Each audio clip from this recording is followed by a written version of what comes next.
이번 시간에는 몸속 독소를 일제 갈고 녹여서 배출한다면 제일 좋은 축복이라는 제목으로 말씀을 전합니다.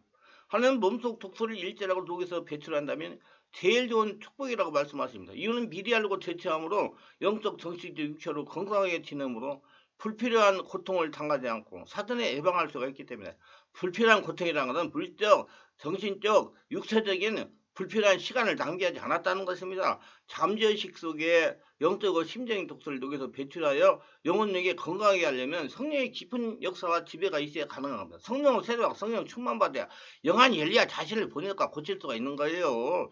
치유가 되려면 성령의 깊은 지배에 들어갈 수 있는 영의 상태가 되어야 됩니다. 성령의 지배 없이 영의 문제를 치유할 수 있지 않기 때문에 영의 문제는 참고 무의식 잠재의식에 들어앉아 있기 때문에 그렇습니다. 치유의 관건은 성령의 깊은 임재에 들어가는 것입니다. 성령의 깊은 임재에 들어가려면 이런 순서를 밟아야 됩니다. 죄를 용서받고 치유를 받으면 예수를 주인으로 영접을 해야 됩니다. 예수를 영접함으로 마음 안에 주인으로 임재하시는 성령의 역사로 치유가 이루어지기 시작합니다. 치유는 능력 있는 사역자가 하는 것이 아니고 성령이 하십니다. 그렇기 때문에 예수 믿고 성령으로 인도를 받아야 치유되기 시작하는 것입니다. 모든 치유는 성령의 능력으로 됩니다. 자신의 내재하는 인간의 영역을 자생 능력이라 하고 예수를 믿어 내면으로 들어오시는 하나님의 영은 인간의 능력을 초월하여 나타내는 초자연적인 5차원의 권능으로 역사합니다. 성령의 능력이 이때부터 나타납니다. 그래서 사람은 할 수 없으나 할 수 있는 하나님의 권능이 나타나서 성령이 충만하게 됩니다. 성령의 권능은 나타나는 상태와 조건을 만들어야 나타납니다. 두 번째는 성령 역사가 나타난 말씀을 듣고 성령 세례를 받아요. 말씀이 잘 들려야 됩니다. 그 조건과 상태는 여러 가지겠지만 첫째 의지를 발동시켜야 성령 세례를 받아야 산다는 의지를 발동해요. 성령 세례를 받는 것이 제1원리요. 그 다음은 말씀과 성으로 내적 취하는 것이 제2원리요. 귀신 추방이 3원리입니다. 그래야 생각이 바뀌고 마음이 감동되어 믿음이 생겨서 본인 의지가 발동되어 몸이 움직여지고 행동으로 옮겨지는 과정을 거쳐야 됩니다. 이 영적 원리는 모든 것이 다 적용이 됩니다. 성령 세례란 예수 그리스도께서 주시는 것입니다. 성령 세례란 성령의 예수가 아니라 주 예수에서 행해지는 예수님의 사역입니다. 성령으로 세례받을 때 성령이 예수 이름으로 임함으로 성령으로 세례받는 것을 확실히 체험으로 느낌으로 느낄 수가 있습니다. 옆에 있는 다른 사람도 자신이 성령으로 세례받는 것을 보고 알게 됩니다. 성령으로 세례받을 때 성령의 권능이 함께입니다. 권능은 하나님의 일을 행하는데 적합한 사람으로 크리스천을 준비시킵니다. 성령 세례를 받으면 성령께서 전인격을 지배하고 역사 장악하기 시작하여 무의식 잠재적인 독소들을 배출하기 시작합니다. 이때부터 성령으로 지배와 장악이 되면서 잠재의식의 영적이고 심리적인 독소가 녹아들고 배출되기 시작하는 것입니다. 영적인 심리적인 독소의 역사는 귀신은 우리보다 강합니다. 반드시 성령의 역사가 장악이 되어야 떠나가는 것입니다. 잠재의식은 반드시 성령의 역사가 일어나야 영적으로 심리적인 독소가 현실로 드러나서 밖으로 배출이 되는 것입니다.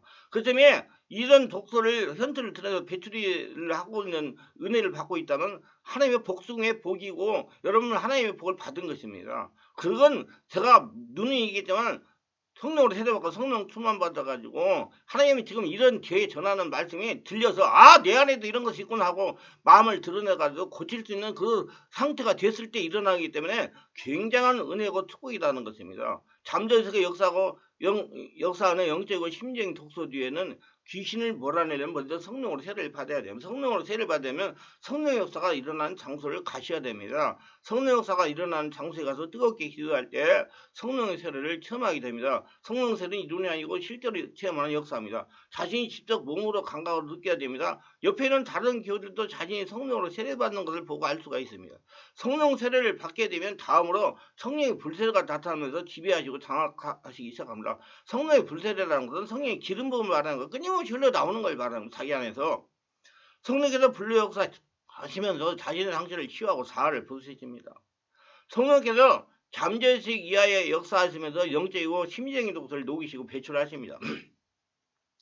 영적이고 심리적인 독소 뒤에 역사하는 귀신을 촉사합니다. 여러분, 귀신은 성령님께서 쫓아내시는 거예요. 귀신은 성령 역사가 일어나니까 도망가는 거예요. 영적으로 심리적인 독소 위에 역사는 귀신이 떠나가니까 자꾸 영이 깨어나가지고 영안이 열리기 시작을 합니다. 그래서 말씀이 잘 들리고 자신이 잘 보이고 아멘 아멘 하면서 아 내가 이렇게 지금까지 고통을 당한 거지 이런 문제 때문에 왔구나 하고 마음을 열고 고치려고 노력하는 겁니다. 그래서 사람이 자꾸 하나님의 사람으로 바뀌어가지고 이제 하늘의 복을 누리면서 거둬들이면서 사는 사람이 되는 것입니다. 영안이 열리니 자신이 이렇게 고통당하는 것을 영적이고 심정 독소의 역사는 귀신이라고 깨닫게 알게 됩니다. 상당한 시간이 가야 알아요. 저는 개별 치유 사역을 25년간 했습니다. 집회를 수도 없이 열었어요. 매주마다요. 그러면 그 사람들이 매주 몇 달 다니다가 그때서 아 목사님 내가 알았어요. 내가 이렇게 지금까지 고통당한 것은 내 안의 역사는 들은 귀신들이 있었기 때문에 그런 거요. 귀신을 쫓아내고 그러면서 마음을 열고 이제 기도를 하고 말씀을 들으려고 집중하고 그러니까 이제 치유가 돼가지고 하나님의 사람으로 바꿔서 가는 겁니다. 그래서 이런 영적인 걸 깨달아 알게 되니까 스스로 기도하여 성령 충만 받으려고 하는 것입니다. 스스로 기도하니 영적이고 심정 독소가 녹아지고 배출되기 시작하는 것입니다. 마음이 열리니까 마음 안에 성령 역사가 일어나니까 모든 것이 성령의 건설이 되는 겁니다. 그래서 성령으로 세례를 받고 권능을 받아서 사용해야 비로소 영적인 심정 독소를 녹이면서 배출할 수가 있는 것입니다. 세 번째는요. 성령님들의 말씀을 잘 깨달아 들을 수가 있어야 됩니다. 성경에서는 내 뜻과 정성과 힘을 다하여 하나님을 섬기라고 그랬고 그가 사모하는 자에게 제일 좋은 길을 보여준다고 그랬습니다. 제가 어디에다가 설교를 했잖아요. 제가 영적으로 정신적으로 내 안에 있는 독소가 드러나가지고 완전히 다운되어 가지고 그 상태가 좋지 않을 때 집회 참석하면 말씀이 하나도 안 들리고 앉아가 있어도 저 다른 데 가서 놀다가 돌아오고 했다고 했잖아요. 그래가지고 하나님께 기도하고 6달이 지난 다음에 깨닫게 해주시는 것이 말씀을 받아쓰게 해라. 그리고 녹음을 해라. 그 받아쓰기에서 잘못 받은 거 집에 가가지고 돌아가가지고 교회에서 녹음기 틀어가지고 그거 보충해라. 그래가지고 자꾸 들으라. 그래가지고 나중에 말씀이 들리기 시작했어요. 안 들립니다. 제가 절정으로 느꼈어요. 내가 낫기를 원하냐고 예수님은 말씀하셨습니다. 영과 진리로 예배한 자에게 찾아온다고 했습니다. 모든 영적인 일에 진심으로 구하고 구하면 얻을 것이요. 찾고 찾으면 찾을 것이고 두드리면 열립니다. 강한 순종과 믿음과 승리 의지를 발동시키고 행동에 옮기십시오. 행동으로 옮기지 못하는 장애인은 자신에게 있습니다. 이걸 깨닫고 제거하세요. 깨닫고 제거하는 것이 마음을 열고 기도하는 거예요. 성령께서 다 깨닫게 하시고 제거하시니까 귀신의 병과 영적인 정신적인 병을 구분을 잘해야 됩니다. 그러나 내가 하나님의 성령이며 귀신을 쫓아내는 것이면 하나님 나라가 이미 너에게 임하였느라. 마태복음 10장 28절. 하나님의 나라는 먹는 것과 마시는 것이 아니요 오직 성령 안에 있는 의와 평강과 희락이라고 로마서 14장 17절. 하나님 나라는 말에 있지 않고 오직 능력이 있어요. 권조서 4장 20절. 그래서 네 번째는 성령님들은 깊은 영적 상태에 들어가야 합니다. 왜? 무의식 잠재의식에 있는 독소가 빠져나가야 되기 때문에 무의식 잠재의식보다 깊은 차원의 역사가 일어나야 그 독소들이 녹아서 밖으로 배출되기 때문이에요. 이는 호흡을 배꼽 아래까지 깊게 들이쉬는 기도를 통하여 성령이 깊은 지배에 들어가야 됩니다. 서역사의 역사는 성령 역사를 환자에게 전이시키는 작업을 해야 됩니다. 사역사는 환자의 머리와 등에 손을 얹고 안수를 합니다. 환자에게 호흡을 들이쉬고 내쉬라고 그럽니다. 호흡을 깊게 들이쉬게 내쉬게 하는 이유는 환자가 마음을 열게 하기 위함이고 성령사가 잘 일하도록 하기 위함입니다. 다른 의미가 없어요. 마음을 열어라 그래요. 숨을 깊게 들이쉬고 내쉬면 그럼 마음이 열리잖아요. 그때 성령사가 일어나기 때문에 그렇게 하라는 거예요. 한 3분 정도 이렇게 안수하면 대부분의 환자에게서 사역자 역사는 성령이 전이되게 됩니다. 환자가 능동적으로 성령의 역사를 환영하고 받아들여야 됩니다. 왜 그러냐면요. 굉장히 괴롭습니다. 여러분 성령 역사가 일어나면요. 어저께도 어떤 분이 오셨는데 그냥 그 안에 있는 것이 얼마나 많이 쌓여 있는지 말도 못한 역사가 일어나고 물을 쏟아내고 난리가 나더라고요. 그게 다 영적인 독소들이 다 드러난 거예요. 성령 역사로. 그래야 빨리 성령께서 장악을 하시고 그렇게 깊이 있는 것을 계속 알게 모르게 문제를 일으켜가지고 여러 가지 고통을 가합니다. 그렇기 때문에 여기까지 싹 온 것이죠. 성령의 장악을 하여야 치유가 되기 시작을 합니다. 사역자는 절대로 서두르지 말고 성령 역사가 환자를 완전하게 장악할 때까지 기다려야 돼요. 기다리세요. 뭐 자기가 하는 거 아니니까. 괜히 소리 지르고 뭐하고 하면 자기 체력만 떨어져요. 치유는 전적으로 성령님의 사역입니다. 사역자가 치유하는 것이 아닙니다. 성령께서 장악하지 못하면 치유되지 않습니다. 그러므로 사역자는 불편한 에너지를 소비하지 말고 성령께서 역사할 때까지 기다려야 됩니다. 저는 기다립니다. 계속 숨을 쉬고 내뿜게요. 계속. 그러면 성령이 장악하면 그때부터 역사가 일어납니다. 성령께서 장악하시면 사역자에 감동을 주십니다. 사역자는 성령께서 감동하시는데 취하면 치유가 되는 것입니다. 성령이 감동하는 데서 순종해야 치유가 일어나요. 자기가 치유하는 거 아닙니다. 모든 과정을 거친 다음에 영적이고 심리적인 독소가 쌓인 원인을 성령께서 질문해야 됩니다. 영상기도를 하면서 영적인 그림을 그리라는 말이에요. 전체 그림을 보면서 자신의 문제 원인이 어디 있는지 찾아야 돼요. 시간이 많이 걸릴 수가 있어요. 왜냐하면 성령께서 완전하게 장악을 한 다음에 원인을 알 수 있고 치유도 되기 때문에 하나님의 시간표에 따라 기다려야 돼요. 급하다고 되는 것이 아닙니다. 전적으로 하나님의 뜻을 따라야 됩니다. 그래서 말씀이 잘 안 들리는 분도 자꾸 들으려고 그러고 하나님의 시간표에 따라요. 그러면 나중에 잘 들리게 돼요. 아멘 하고요. 왜 다른 사람은 다 듣고 은혜 받고 감사하다고 그러는데 자기는 안 들린다고 하는지 그 이유를 바르게 깨달아야 될 겁니다. 그 이유는요, 제가 잘 알아요. 제가 옛날에 당해봤기 때문에. 저는 굉장한 노력을 해가지고 하나님의 말씀을 듣기 시작했습니다. 안 들려요. 들리질 않습니다. 성령이 알려주신 질병 원인에 따라 조치를 해야 됩니다. 죄악은 회개하고 상처를 준 사람은 용서하고 가게에 흐르는 유전은 절단하고 원인을 제거해야 됩니다. 악한 귀신 역사라면 귀신을 쫓아내야 돼요. 귀신 쫓아내는 것은 성령으로 충만하면 떠나간다고 그랬어요. 그리고 인내를 가지고 지속적인 치유를 받아야 돼요. 의지결단을 하셔야 돼요. 이때부터 영적인 심정 독소가 녹아지고 배출이 되며 독소지 역사는 귀신을 축소하고 뇌척추를 지속적으로 합니다. 지속적으로 해야 됩니다. 온전하게 해결될 때까지 치유해야 됩니다. 뿌리를 뽑겠다 생각해야 돼요. 절대로 이만하면 되었다는 인간적인 생각을 따라가지 말고 성령으로 온전하게 지배되고 장악되어 성령인들을 받는 성도가 되어야 완전하게 하나님 원하시는 온전히 하나님 말씀에 순종하는 자가 돼서 하나님의 축복을 날마다 거둬들이며 사는 자가 될 수 있습니다. 하나님과 영적 관계를 지속해야 됩니다. 그리고 하나님께 감사해야 돼요. 예수를 믿고 성령으로 거듭난 성도라도 육체를 가지고 있습니다. 그렇기 때문에 언제라도 잠재의식의 독소가 쌓일 수가 있다는 것입니다. 인정해야 돼요. 항상 성령의 역사가 자신의 심령에서 흘러나오도록 자신 안에 성전에 계시는 하나님께 집중해야 됩니다. 거룩하게 성전의식을 가지고 살아야 됩니다.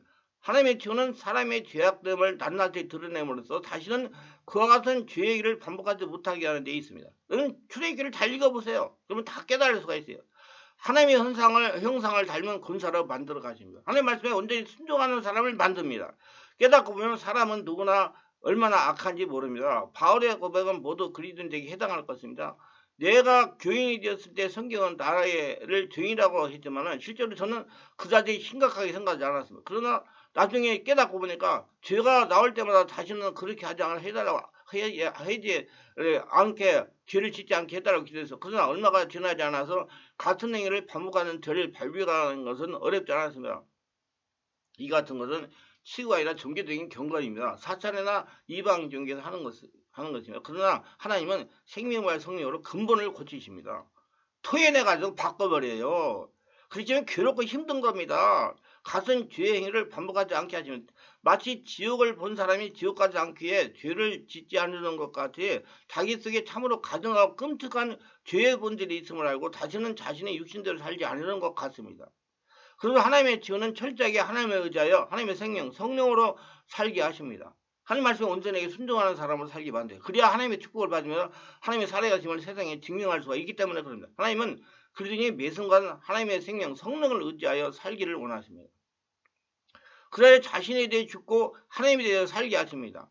그래서 하나님은 믿는 자를 다스리시고 그를 통해 자신을 세상에 나타내십니다. 하나님이 나타나심 이것이 믿는 자의 품성과 능력입니다. 하나님의 치유를 받은 사람은 자신의 타락한 성품이나 행위가 드러나지 않습니다. 그렇기 때문에 타락한 자신의 생명으로 살려고 하지 않습니다. 자신의 타락한 생명으로 살면 계속 고난만 찾아오기 때문에 이제 그렇게 안 하려고 그래요. 체험했기 때문에. 그리고 하나님의 생명으로 살수록 그는 더욱 정결해져서 그들의 신부가 되어갑니다. 그래서 하나님이 주시는 복을 거둬들이며 살아가게 되는 것입니다. 성경 곳곳에 평강의 하나님이 친히 너희를 온전히 거룩하게 하시고 또 너희 온 영과 혼과 몸이 우리 주 예수 그리스도의 강림할 때 흥하게 보존되기를 원하노라. 대사로의 우상 24절 같은 말씀들이 자주 등장합니다. 그 말씀을 딱 깨달아 아멘 아멘하고 받아들일 수 있는 거예요. 하나님의 치유로 거룩한 삶을 사시기를 바랍니다. 하나님의 치유의 목적을 알고 치유 사역을 하고 치유를 받으려고 해야 됩니다. 그들의 온전한 삶은 거룩한 삶이에요. 온 생각과 마음과 행동이 하나님께서 비롯된 삶을 사세요. 하나님 말씀에 순종하는 삶. 그러기 위해서 자신의 생명을 버리고 하나님의 생명을 취해야 됩니다. 그리고 매 순간 자신을 하나님께 드려야 됩니다. 하나님께 원하시고 싶다는 모습을 하며 살아가는 사람으로 만들어주도록 말입니다. 그래서 마음을 열어야 돼요. 하나님의 태우는 그의 성품으로 변해가지고 하나님과 대화하며 살아가도록 하는 것입니다. 하나님의 뜻을 바르게 알고 녹슬 누기도 배척하고 자신을 관리해야 됩니다. 그래야 일생 동안 124 이상 살아가면서 하나님의 축복을 거둬들이며 건강하고 행복하게 살아갈 수가 있는 것입니다. 유익하셨다면 구독, 좋아요, 알림 설정, 공유를 부탁합니다. 감사합니다.